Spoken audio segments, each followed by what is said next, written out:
And joining me now is Social Services Minister Amanda Rishworth from Canberra. Amanda, thank you very much for your time tonight after a busy day in Parliament. Great to be with you.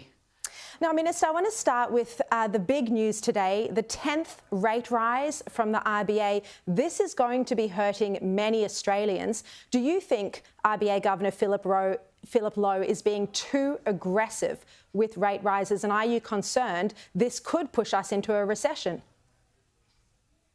Well, look, firstly, I would say I'm not going to comment on the independent decision of the Reserve Bank.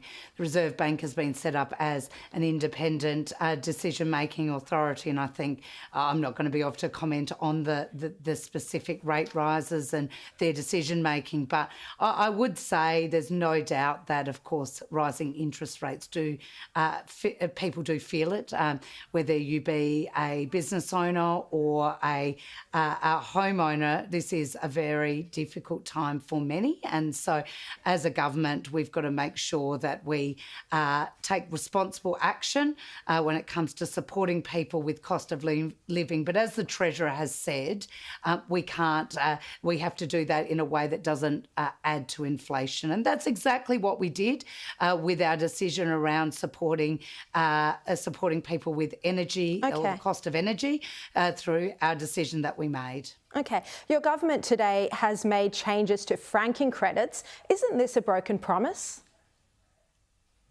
Not at all.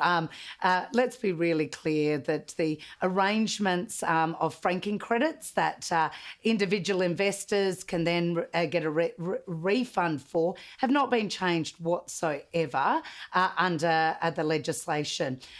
What the legislation did, importantly, was simplify and close a loophole which was about integrity, particularly around shares of large companies, and so this was an important integrity measure, but certainly doesn't revisit at all in any way the debate that happened in 2019. Well, the fund manager who led the campaign against Bill Shorten's policy, this is according to a report in the Australian newspaper, his Wilson Asset Management Chair, Jeff Wilson, he warns that this crackdown on franking credits is going to encourage large companies to minimise their tax payments and cripple small growth.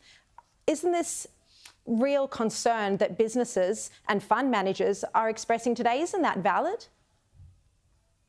Well, look, what this measure was doing was stopping companies selling their shares and then buying them back. This was a loophole that existed and so needed to be closed. But I need to be very clear that this was a very different issue to the one that was prosecuted in 2019.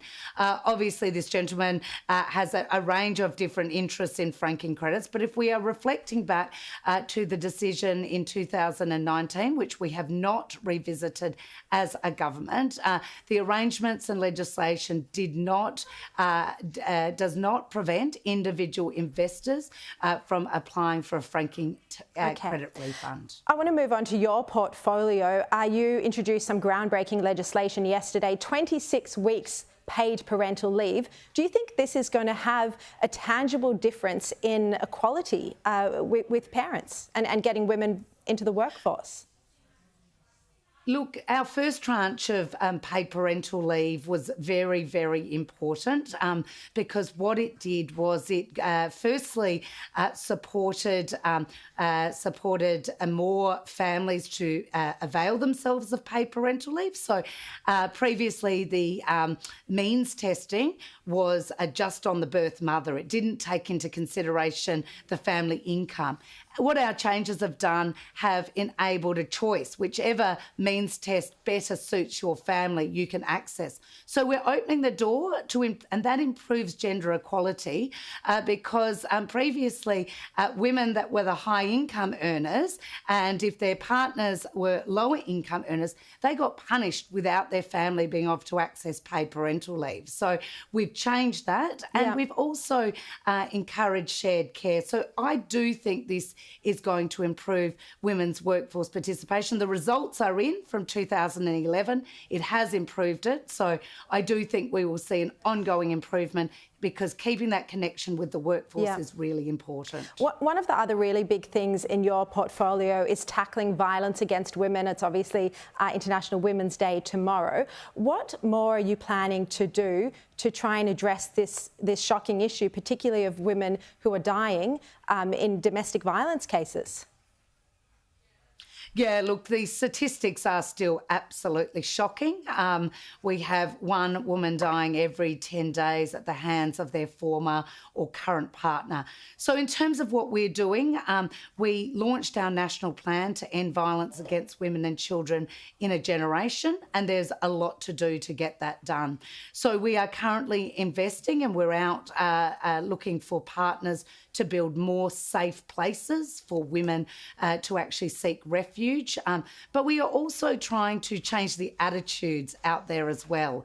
Of course, we have, in many ways, attitudes still prevailing that it's okay to disrespect a woman or use violence. So we have a campaign running called Stop It at the Start, which we're investing our next boost in.